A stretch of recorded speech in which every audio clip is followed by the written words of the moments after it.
Hey there, everyone. So, yesterday I paid a visit to my local university surplus center where they unload a lot of the old equipment for very cheap prices. They sell computers, they sell monitors, they sell mice, keyboards, all kinds of stuff. And I paid a visit there yesterday. They're only open a couple hours a week, so it makes it kind of hard to get in there, so I try to make it every week if I can. And I ended up purchasing several of these older Dell Optiplex 5050 and 5040 systems. Most of them, actually all of them are i7s or i5s. There's 3 i7 machines and 3 i5 machines. We'll get into that in a little bit. Go ahead and show you what I paid for all of them. You can see each of the i5s were $15. The i5 laptop was $30 and the i7s were $20 each. We'll go ahead and go over some of the specs of just one of these machines. I have them labeled up here, but I don't know if you'll be able to read that writing there. But go ahead and go over it in system setup. Because yes, I have not put any work into any of these machines, aside from installing Windows 10. That's all I did. And these machines are not supposed to come with hard drives, but two of them just so happen to have 1TB Toshiba NVMe SSDs. Which indeed is not a hard drive, but it's a much better storage device. You can see that listed up there, as well as the Intel HD 630 graphics, the internal DVD drive, as well as the 8-core i7-7700 CPU clocked at 3.6 GHz. Now this machine has 32 gigabytes of memory, and I believe it's DDR4 at that, which is absolutely incredible. I paid $20 for this machine. And the keyboard, mice, monitor, that's all mine. This monitor was actually a garage sale find. I paid 20 bucks for it. It does 1440p at 144 hertz, which is actually the same specs as my gaming monitor. So I decided to conveniently use it as a bit of a test setup. But we'll go ahead and go over some of the other machines that I bought. All of them are over here. Now, I paid $120. I got them down from $130 for everything. And we'll go over some of the specs of these machines. This far one over here, not sure how well you'll be able to read that, but it's also a 5050 with a 7th gen i7. I can assume a 7700 clocked at that same 3.6 gigahertz, 16 gigabytes of memory, and a 1TB NVMe drive. And this one actually works. This is the second time I'm attempting to record this video, because the first time my Handycam just decided to conveniently corrupt all of the video files.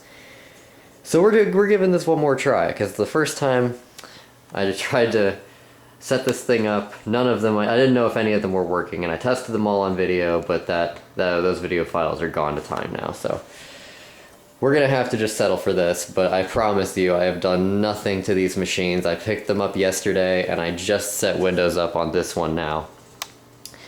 But we'll go ahead and get into this, because one of these machines, and I believe it's this one, does not post correctly. It has all kinds of issues, but I think it'll be able to be fixed. It does come on, and it starts its post, but it just keeps power cycling, so I think I'll figure that one out. And I don't believe I got around to testing this one, but I've tested these two. Both of these work. This is the 16 gigabyte i7 1TB. This computer here, let me see. Yeah, this is a 5040. This is an i5 7th gen with 24 gigabytes of memory. This actually uses DDR3, while these 5050 machines use DDR4. No SSD in this one, but it does work. This one down here, this is the last 5050. This is the i7 7th gen. 16 gigabytes of DDR4 memory, no SSD. This last one here is a 5040 i5 7th gen, 16 gigabytes of memory with no SSD, and this is the one that was power cycling, so I guess I didn't get around to testing this one. But looks like all these machines are going to be at least semi-functioning. I also picked up this laptop. It's a Dell Latitude, I believe a 7480. It does work, needs a new battery and an SSD. I've already ordered 4 SSDs, one of them will go in here, and one of them, or three of them, will go in each of these three desktops here. Now, the man I bought these off of was also kind enough to throw in 2 kits of 16 gigabytes of memory each. These are DDR4 sticks. This is, I guess, 2666 megahertz. And I believe the other one, yes, the other one is 2400 megahertz. And these are 2 sticks each. So 16 gigabyte kits, each of them being 8 gigabytes in density. So that should come in handy for upgrading some of these machines from 16 to 32. As well as a 90 watt PA10 Dell power adapter that I got with this laptop. Also complimentary.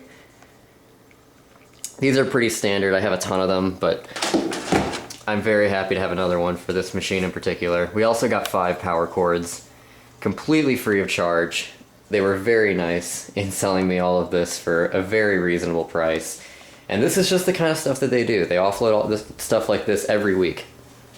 But we'll go ahead and go over. I already did run a power cycle test on this machine, and from the Dell splash screen to a usable desktop is about 17 seconds, which is very admirable, even for a clean installation of Windows. But yeah, this machine is just very fast, and I'll go ahead and give you an idea right now, if I can do this with my left hand. I'll go ahead and let it power cycle and just show you how quickly this thing gets to a usable desktop. Obviously nothing like a a basic computer or a Tandy 1000 or anything, but for a modern i7 machine manufactured in, I believe, May of 2018, this thing boots up incredibly fast, and I've installed only a few programs. I've installed a web browser as well as VLC media player. I don't really know what else I'm going to install on these. I plan to sell them, but they are very high quality, very nice machines that have been upgraded very much. I'm not sure if they originally came with 16, but I can assure you I don't think they originally came with 32. Unless, the campus really, jumped for that 32 gigabyte option, but I assumed that had to be very expensive when these machines were new. I'll go ahead and go over some of the ports on this machine right here. You can see we have that DVD rewritable drive up front, as well as a headphone jack, 2 USB 2.0 ports, as well as 2 USB 3.0 ports. And I really commend Dell on all of the ports they gave to these machines. You can see, looks like maybe a line out, an HDMI port, 2 display ports, one of which I'm currently using, an RS-232 serial port, a VGA port, PS2 ports for keyboard and mouse, 4 USB 3.0 ports right there, as well as another 2, I believe those are 2.0 probably, as well as your onboard NIC network connector. There are no expansion cards in this machine. I don't really plan on adding any, aside from maybe a Wi-Fi card. I have this thing hardwired right now, and I think it'll probably stay that way, but if I do plan on upgrading any of these any further, it'll probably be that. But I did go ahead and test all the other ones on camera before, but I really don't feel the need to do that again. These machines all work pretty well, aside from the one that goes power cycling and the one that I still need to test. I'm not sure if it works well or not. I may just go ahead and test that one out now and just throw it at the end of the video and give you a little bit of an idea, because that is the only one I still haven't tested. The other two, I know they work. The one power cycles, and then there's that one. So I guess we'll go ahead and get that last one up on the bench and just see what it does. Alright, I think we're about ready to boot this thing up. It's all wired together. Hit the power button, see what happens. Get a power light. Keyboard flash for just a moment.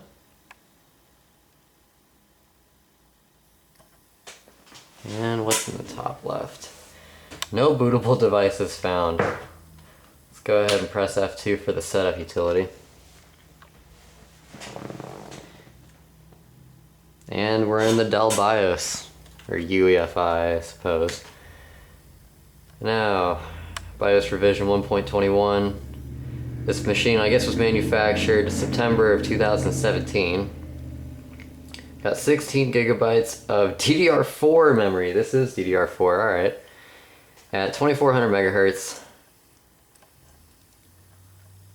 No PCI expansion cards. Go ahead and go down to drives here. And we see that DVD-RW drive is recognized. No SSD in this machine, of course, but there wasn't one in there. And just for the fun of it, I guess we'll throw into some system log and check the BIOS events. A lot of time of day not set, so I suppose this thing probably needs a new CMOS battery, and all of those times are right around 12:43 in the morning on July 12th of 2022. So I assume this machine is desperately in need of a new clock battery. You can see when that data wipe was. Obviously probably not with the correct date. I did actually check the BIOS in one of the other machines on the previous take of this video that got corrupted. And it looks like these machines were all wiped around, I believe it was July 11th of this year. So a little over a month ago at this point. But, and then that's whenever they were offboarded, and that's whenever I bought them. And honestly, now I'm wishing I bought a few more, because for 120 bucks, paying essentially $20 for each of these computers, and you know, they range between 16 and 32 gigabytes of memory. You really can't beat that, and I'm absolutely overjoyed to be able to work on some of these. And I guess I'll give you a rundown on this laptop as well. So this is a Dell Latitude 7480. Go ahead and get this open real quick. And yeah, no cracks in the screen, no blemishes, nothing. You can see that i5 7th gen sticker right there. Come on, focus, there you go. And I did open this machine up. Yes, it does need an SSD. Yes, it does need a battery. It is very light, and you can kind of tell as you're holding it.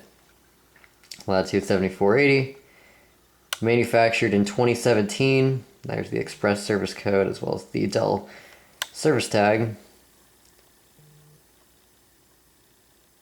And yeah, this machine does boot up. It does get into the BIOS. No issues whatsoever. So spent $120 on all the computers. Spent an additional $80 on a battery for this laptop, as well as 4 256 gigabyte SSDs. I believe those were about $14 a piece. Very, very cheap. M.2 drives just keep getting cheaper. But yeah, that was some of my finds for this week, and really that's about it. See ya.